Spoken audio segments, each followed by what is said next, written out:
Vamos conversar agora com a doutora Ana Raquel Ceni Rodrigues, infectologista, e o assunto é importante. Estamos no dezembro vermelho e o dezembro vermelho é um mês de conscientização e combate a HIV e AIDS. Dito assim, muitos não entenderão, mas por que vocês dizem HIV e AIDS?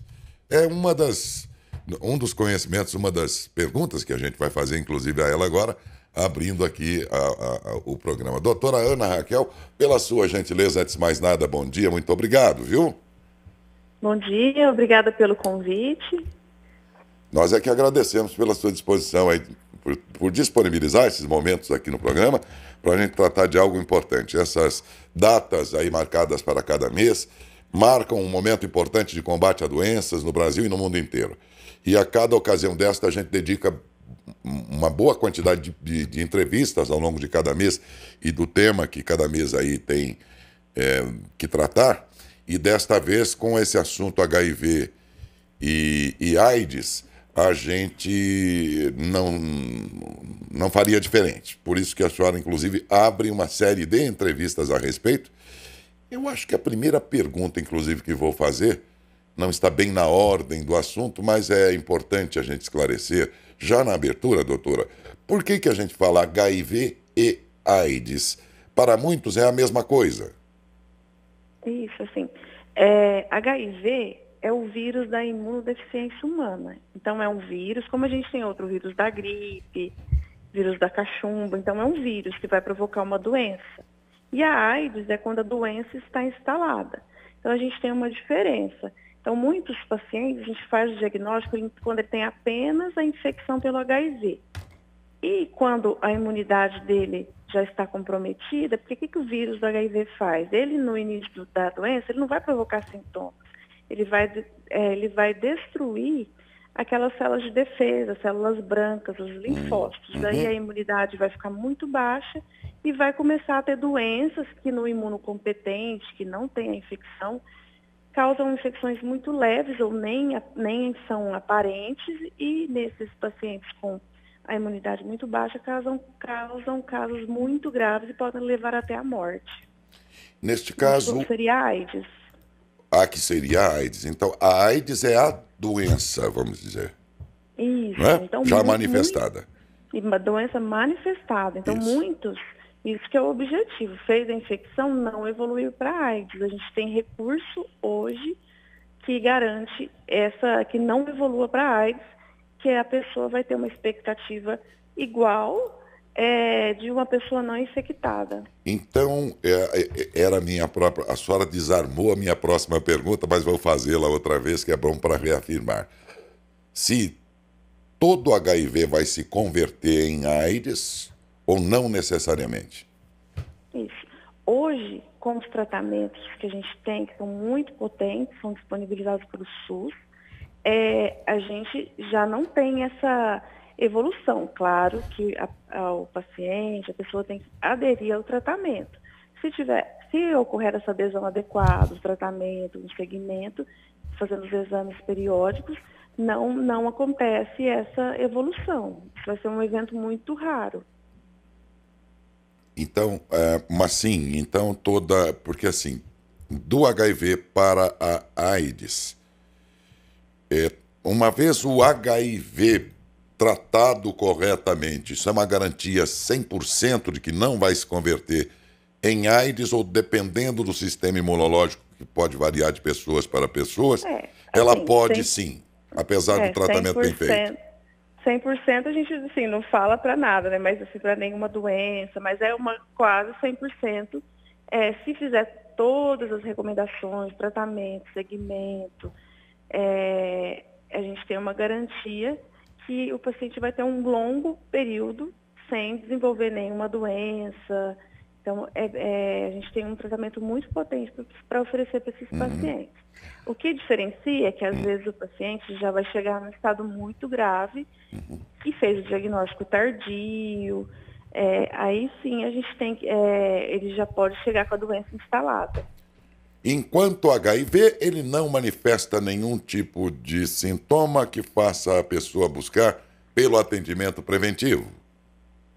Isso. Na maioria dos casos, ele não vai apresentar nenhum sintoma, Por isso que tem esse reforço, né? Que uma das medidas de prevenção do HIV Sim. é realizar o exame periódico. Então, todos que tenham vida sexual ativa, né, fazer esse exame periodicamente é uma recomendação para que, se houver infecção, já faz um diagnóstico precoce, já faz o tratamento e impede a evolução para a doença.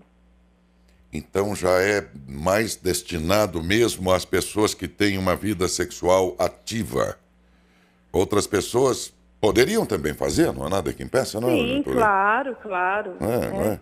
é? Porque então ele desculpa a expressão, mas ele é danadinho, esse HIV, porque se ele fica lá escondidinho, ele não faz o sujeito pensar que, poxa, eu preciso fazer um exame de algo que ele nem está sentindo. Por isso é que muita gente, então, nem pensa na hipótese de fazer.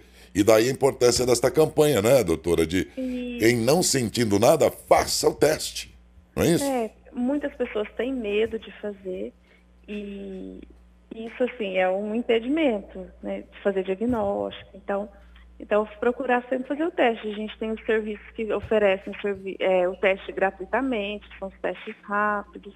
Então, procurar esse serviço para fazer o teste, quem nunca testou, é uma oportunidade aí para assim, a gente vencer esse preconceito, os estigmas que tem em relação à doença, que hoje já não tem aquele que a gente viu, né, nos anos 80, que já era uma sentença de morte, não tem tratamento, tem possibilidade de uma vida normal, e vencer esse medo de fazer os testes, né, periódicos, como qualquer outra doença. Eu faço uma glicemia para prevenção do diabetes, para fazer diagnóstico de diabetes, eu afiro minha pressão para ver se eu não tenho pressão alta, incluir isso também como uma forma de prevenção.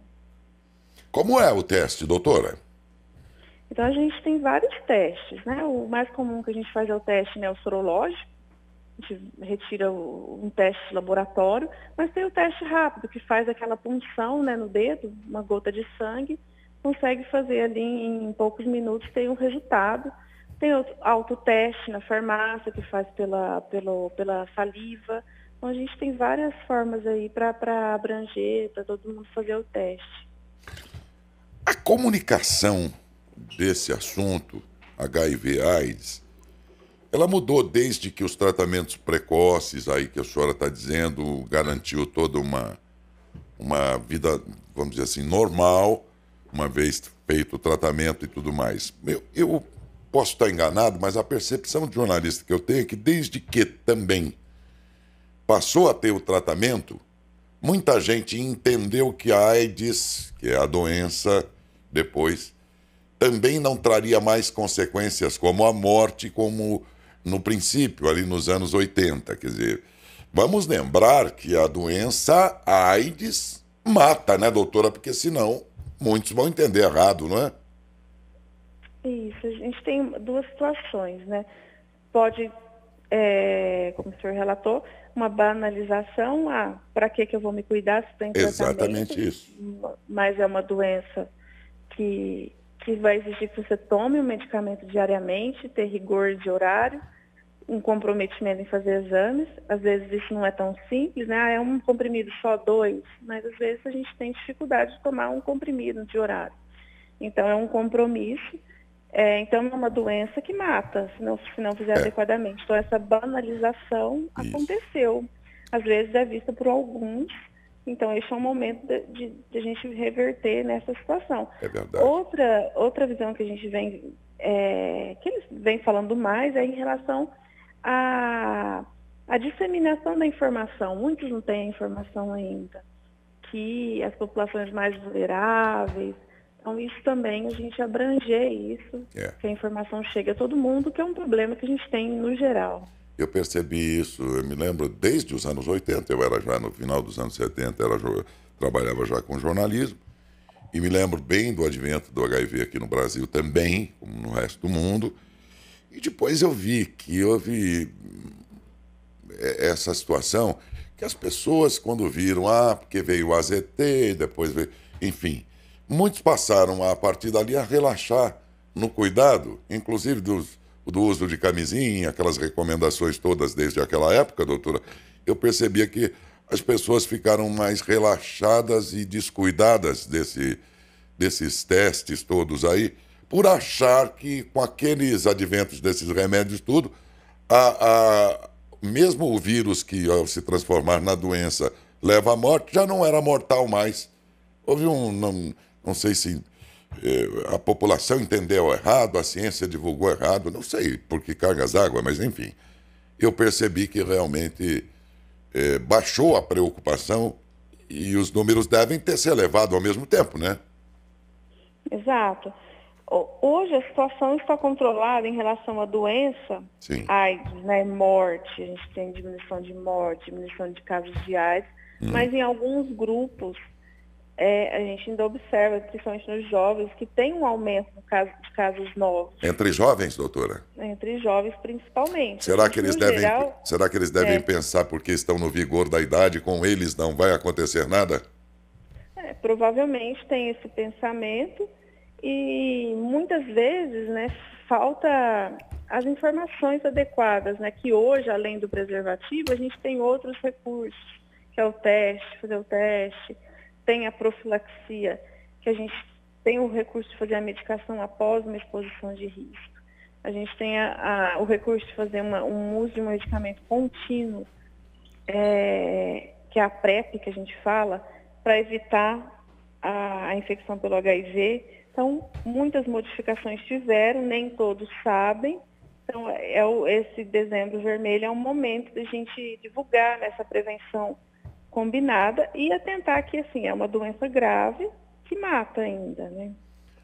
A rede pública de saúde está apta a atender esses casos todos, inclusive disponibiliza com alguma facilidade até esses testes, por exemplo, de HIV?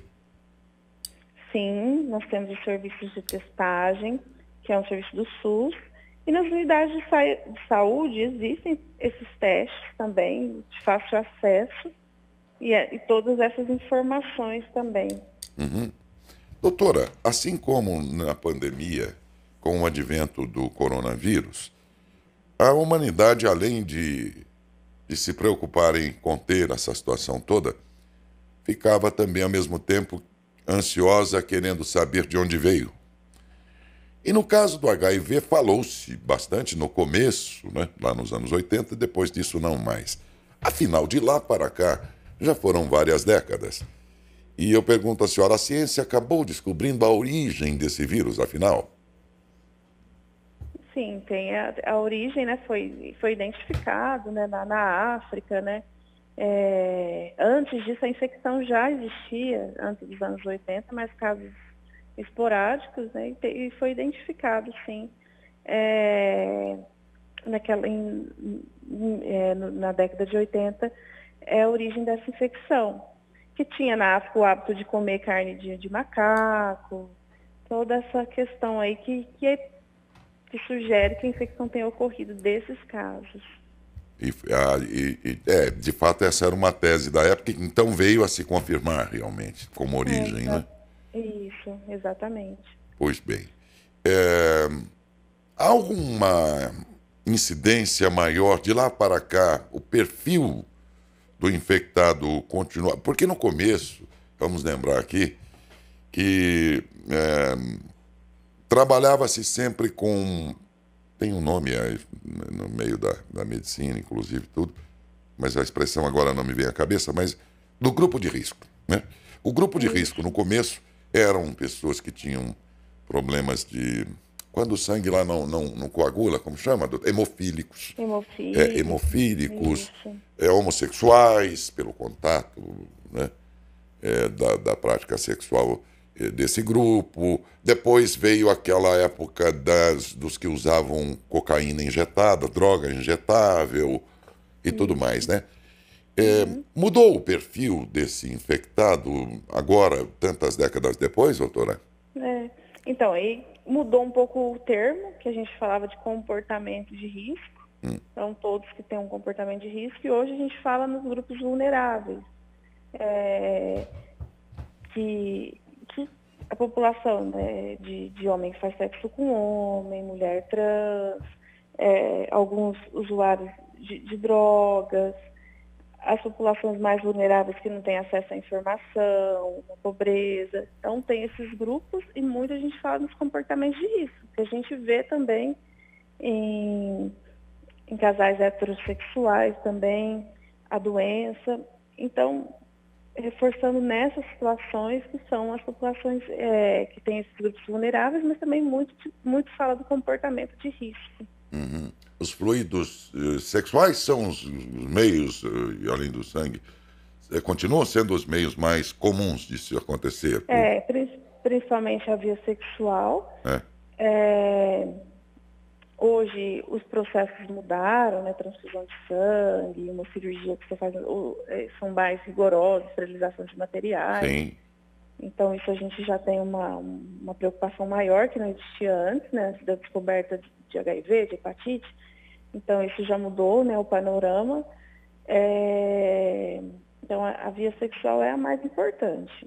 Uhum.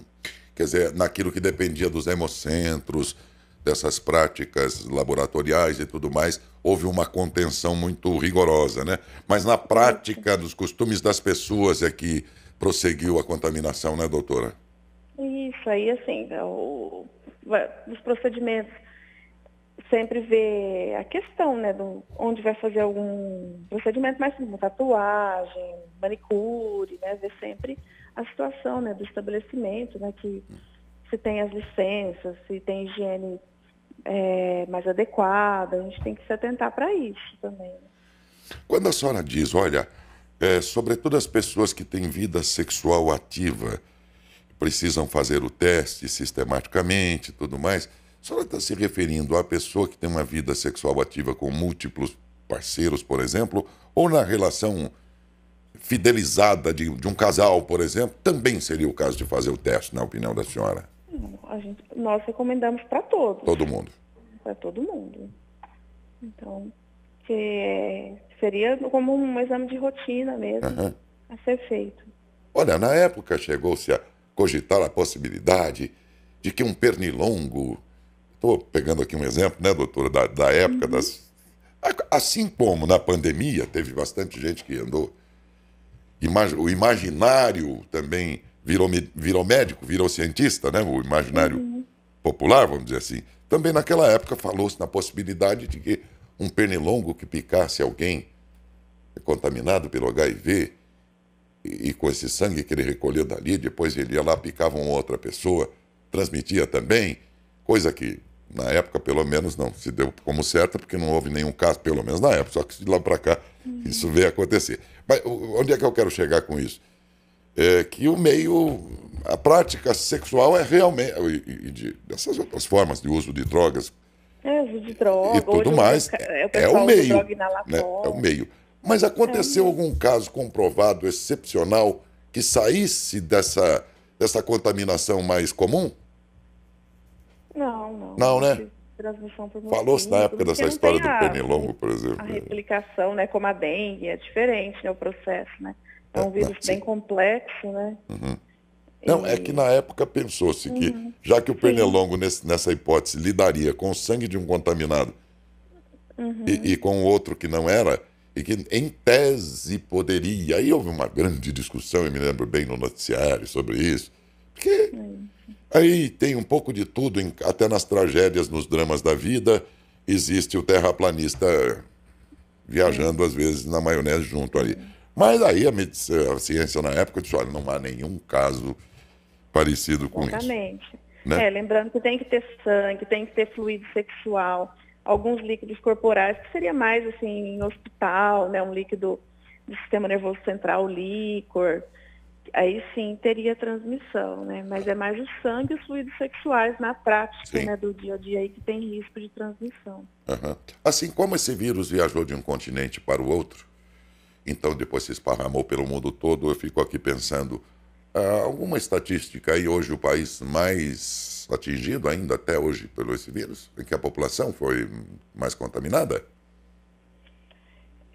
Então, ainda assim, hoje tem alguns países africanos que ainda têm muitos casos, mas tem muitos programas que estão mudando bastante esse panorama com tratamento, prevenção, mas e crescendo em outros países, né? Da Ásia, mas é uma doença que tem um controle já da AIDS, das mortes, no geral, uma melhoria. E mesmo em termos de informação técnica, né, doutora, todas as pessoas hoje em dia sabem, ou a grande maioria sabe como é que se contrai o vírus, né? Foi muito tempo, foi muita divulgação, Sim. né? Mas Sim, não tem, mas obstante ainda tem isso, falhas nessa informação, né? Ainda tem falhas. não obstante tudo isso aí, todo esse volume de informação que praticamente o mundo inteiro tem, ainda assim, os casos se repetem. Pergunta do ouvinte, Adalberto. A Maria Helena participa com a gente através da rede social. Doutora, ela pergunta o seguinte: se uma pessoa que está contaminada com HIV, ela está tomando medicamento, ela ainda continua transmitindo a doença? Isso é uma pergunta assim, bem importante, que é o que a gente reforça, que o uso da medicação é uma forma de prevenção. Então, se a pessoa toma o medicamento há 6 meses e tem a carga viral muito baixinha, que o exame não detecta, que é aquele que a gente chama de indetectável, nós tivemos vários estudos aí nos últimos anos comprovando isso, ele não transmite, que é o indetectável, é intransmissível. Então, não transmite, desde que faça o segmento, seja indetectável, ele não transmite o vírus por via sexual. Semana passada fiz aqui uma entrevista sobre HPV. Em algum momento eles se parecem, os vírus? Não, o HPV tem uma manifestação diferente. Ele é um vírus muito prevalente, bem mais prevalente na população. Não tem um tratamento específico, a gente faz tratamento retirando as lesões que acontecem, ele tem aquele potencial de virar câncer. Então é um pouco diferente aí o raciocínio. Porém, é uma doença, uma IST, uma infecção sexualmente transmissível também. Isso é a semelhança. Nisso eles se parecem, não é? A contaminação se dá sobretudo pelo contato sexual, não é? O HPV já temos vacina, o HIV, a vacina já é um pouco distante, e é isso. Ok, Felipe, alguma pergunta, por favor? Bom, Daércio, teve um ouvinte que ele fez a pergunta, eu estou esperando mais informações, Sim. mas eu vou tentar, ele não respondeu ainda, mas eu vou tentar sanar a dúvida dele. O Valdemar, ele falou que conheceu um casal que era soro positivo, o marido infelizmente veio a falecer e a mulher hoje vive normalmente, muito bem, e ele falou se é possível isso, um casal quando uma pessoa é soro positivo e a outra não, se é possível conviver normalmente com isso no casal, ou de repente hoje viver muito bem com os medicamentos que se tomam para tratar o vírus? É possível, sim. Então, a gente tem duas situações. Tem o tratamento potente que nós oferecemos, que se fizer o uso adequado, não vai manifestar a doença, não vai transmitir também.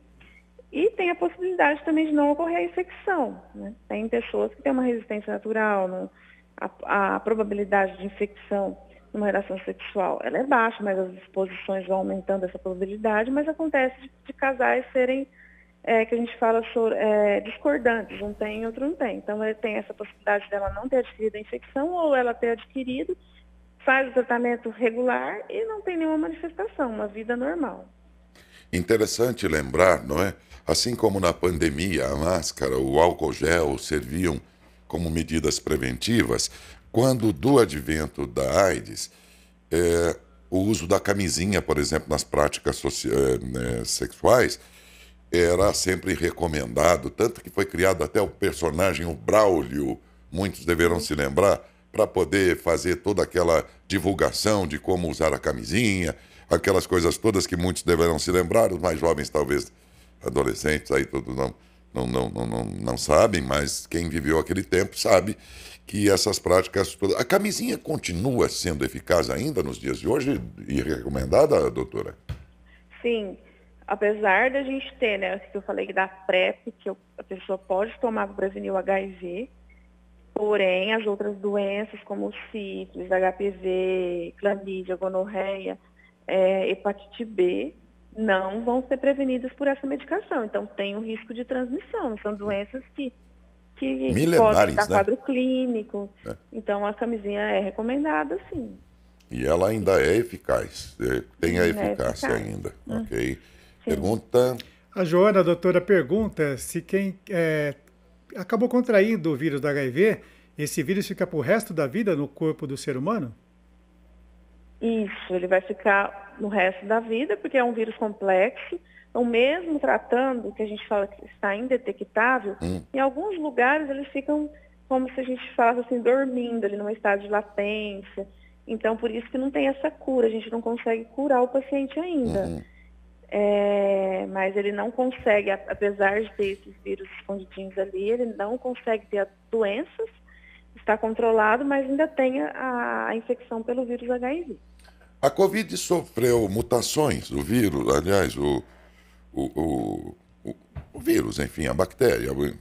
O Covid ela sofreu mutações, tanto que a gente em pouco tempo viu transformações aí de tantos nomes que foram dados e tudo mais. No caso do HIV, ele teve alguma mutação, ele permanece original? Não, o vírus HIV ele tem essa capacidade. Isso é uma das dificuldades que a gente tem. O vírus que sofre mutações rapidamente. Também?